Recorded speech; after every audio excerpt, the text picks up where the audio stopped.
aujourd'hui je suis super contente de vous retrouver pour une nouvelle vidéo. Et aujourd'hui je viens pour une vidéo que j'ai vraiment jamais faite, c'est un tutoriel sur Photoshop. Donc même pour moi c'était la première fois que je réalisais une création, une illustration uniquement sur logiciel électronique, logiciel d'ordinateur. J'ai toujours eu l'habitude de rester sur papier, donc c'était un peu une grande première pour moi. Je voulais faire un petit disclaimer sur le fait que voilà, moi j'ai réalisé cette vidéo sur le logiciel Photoshop, mais j'ai aucune prétention à vous imposer un savoir que je n'aurais pas sur ce logiciel. Voilà, je suis pas une pro, j'ai pas pris de cours, donc je fais sûrement pas mal d'erreurs ou je fais sûrement des choses qui pourraient être faites plus facilement, etc. Parce que je connais pas le logiciel non plus entièrement, je sais faire des choses mais je sais pas tout faire, donc voilà, il n'y a aucune prétention avec cette vidéo. J'ai réalisé cette vidéo sur Photoshop parce que c'est mon logiciel préféré de la suite Adobe et ainsi que celui que j'ai le plus l'habitude.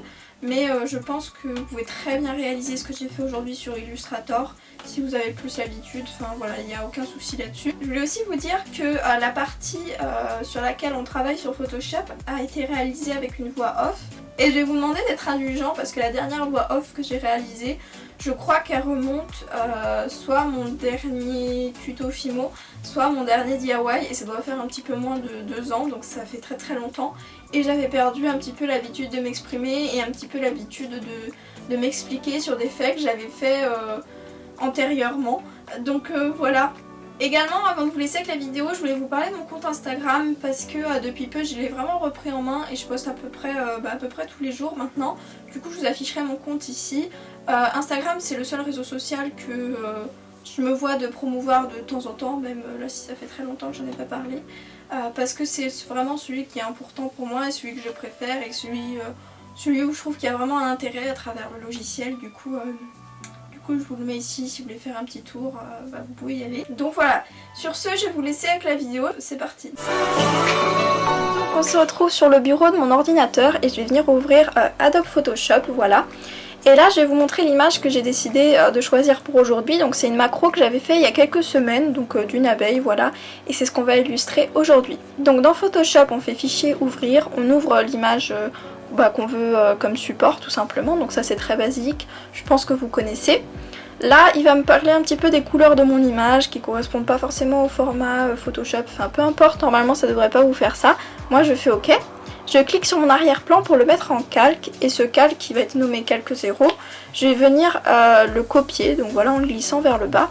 Et là je vais nommer mes calques, pardon, c'est pas une chose, c'est une chose que je fais jamais même, mais c'est très bien à faire parce que généralement après dans nos montages on se repère mieux. Donc le premier, le calque copie, je le renomme tracé et la photo originale je la renomme photo sujet tout simplement. Je fais bien attention de me mettre sur le calque tracé et je vais prendre l'outil rectangle de sélection, donc dans le menu d'outils qui est à gauche de votre écran, et je vais venir sélectionner toute mon image. Et après je fais sup.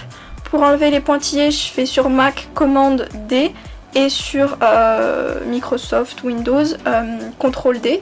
Et vous voyez que ça permet en fait d'avoir un calque transparent où on va pouvoir dessiner dessus, comme ça votre tracé, vous allez pouvoir le mettre sur n'importe quelle image sans avoir à supprimer un fond, etc. Donc c'est un peu, c'est vraiment bien. Donc je vais prendre le pinceau, je vais mettre en couleur blanche, là vous choisissez la couleur que vous voulez. Je fais bien attention de mettre l'opacité à fond, je mets le mode fondu. Et je mets une épaisseur à 6 et un arrondi net pour le pinceau. Donc moi j'aime beaucoup le mode fondu parce que j'ai l'impression vraiment que il n'y a rien de certifié qui est écrit noir sur blanc que ce que je vous dis est vrai. Mais quand on l'utilise, on a l'impression que ça suit vraiment le tracé que ça veut prendre. Du coup quand on est à la main levée ou sans tablette graphique, c'est beaucoup plus simple de faire des tracés qui suivent vraiment notre dessin, enfin notre support. Et si vous voulez faire des tracés encore plus propres, vous faites un premier point sur votre image avec votre pinceau et vous restez appuyé sur la touche Shift et vous allez positionner votre deuxième point.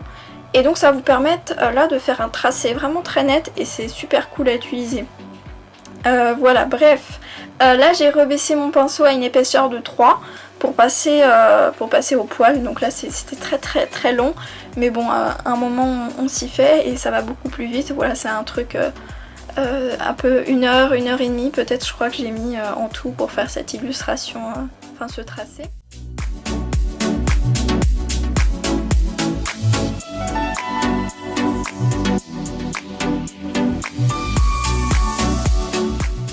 Ensuite, je rebaisse l'épaisseur de mon pinceau à 2, donc là on obtient vraiment quelque chose de très très fin.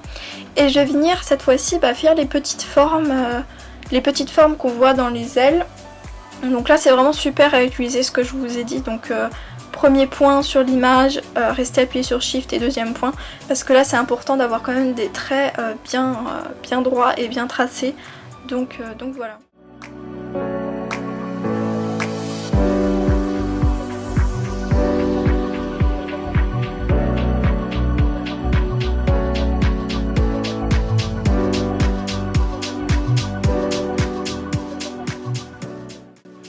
Donc ensuite je vais remonter mon épaisseur à 6 et baisser l'opacité à 18 pour faire en fait voilà, continuer le tracé du corps de mon abeille mais qui est derrière les ailes. Donc j'ai voulu faire vraiment remarquer qu'il y avait un peu les ailes en premier plan et le corps de l'abeille en deuxième plan. Donc en dézoomant et en masquant notre tracé, on voit un peu ce qu'on a fait, donc c'est plutôt chouette, c'est bien réussi, on est content. Donc là je vais aller sur le calque de notre tracé, je vais venir l'agrandir parce que c'est plus simple à travailler tout simplement. Et je vais aussi venir sélectionner l'outil pour rogner, pour couper l'image, pour la recadrer plutôt. Voilà, donc parce que c'est mieux d'avoir quand même une image assez près de notre tracé, et puis c'est moins lourd à enregistrer. Donc voilà, je supprime le calque de la photo. Et je vais pouvoir venir enregistrer mon image. Donc j'enregistre ça en PNG parce que des fois en JPEG souvent même on garde pas le fond transparent, donc c'est vraiment PNG. Et pensez aussi à enregistrer votre fichier Photoshop, donc si vous voulez faire des modifs c'est super important. Et donc voilà, c'est par le vécu que j'ai dit ça. Souvent j'ai dit oh non j'ai pas besoin, 2 semaines après j'ai dit oh je veux modifier un truc, et là c'est le caca. Donc ensuite je fais fichier nouveau, et là je vais venir mettre les tailles et les dimensions que je veux pour mon affiche, donc avec un fond blanc. Je vais venir modifier la couleur après avec mon pinceau. Je choisis un jaune tournesol, c'est une couleur que j'adore et que ça correspond assez bien aux abeilles. Donc je mets une grosse épaisseur, voilà, du pinceau, pas trop gros non plus. Et je vais mettre un mode normal parce qu'on n'a plus besoin du mode fondu. Je mets une opacité à fond et je vais venir colorier toute ma feuille. Voilà, ensuite j'ouvre mon tracé de l'abeille qu'on a fait il y a quelques instants, que je vais venir glisser sur mon image. C'est un petit peu compliqué à attraper parce que les tracés sont très fins. Mais voilà, je vais venir bien sûr la redimensionner comme ça m'arrange. Je vais la placer, voilà, la tourner, etc.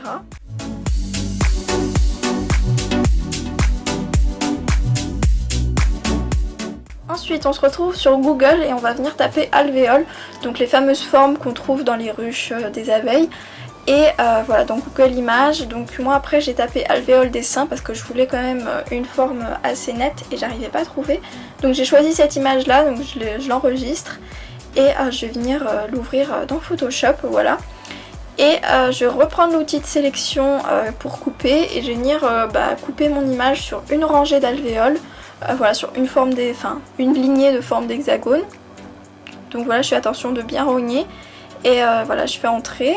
Ensuite, dans le menu des outils, je prends l'outil baguette magique. Donc là, on reste appuyé encore une fois sur Shift et on sélectionne toutes les zones en blanc et on fait sup. Donc voilà, comme ça on garde notre petit tracé et notre image est transparente. Donc mon alvéole, donc là je nomme mes calques. Mon calque alvéole, je le place sous mon calque abeille pour que l'abeille prenne le dessus parce que c'est ce qui est le plus important. Et je vais venir les placer. Donc là je fais quelque chose d'un petit peu bourrin. Je sais pas si ça se fait tellement dans le monde professionnel du Photoshop, mais je vais faire beaucoup de copier-coller de mes alvéoles. Donc voilà, donc après c'est assez vite parce qu'on prend 4 ou 5 rangées d'alvéoles et voilà, ça va rapidement comme vous le voyez. Après je sélectionne tous mes calques alvéoles, je les verrouille et je mets une opacité assez faible. Donc là j'ai mis 31 pour que vraiment encore une fois que l'abeille ressorte plus puisque c'est ce qui nous intéresse. Le calque, je vais venir copier le calque du fond jaune. Vous pouvez recréer un autre calque à la même dimension que celui de votre fond jaune, votre arrière-plan, transparent. Et avec mon pinceau, je vais mettre un mode diffus et une opacité très faible pour un petit peu faire encore plus ressortir l'abeille. Voilà, ensuite je prends l'outil texte. Et je choisis une police blanche et j'ai pris en type de police, j'ai pris Winter Calligraphy, donc moi je l'ai téléchargé sur Dafont, d'Afon, c'est super, il y a tellement de police, c'est génial, allez faire un tour si vous cherchez un petit peu. Donc voilà, après j'ai voulu reprendre de l'orange pour réaccentuer un peu, je trouvais que c'était pas assez. Et on enregistre et on a fini. Donc voilà, j'espère que j'ai quand même bien expliqué et que ça vous a plu. Donc j'ai fini, on a fini.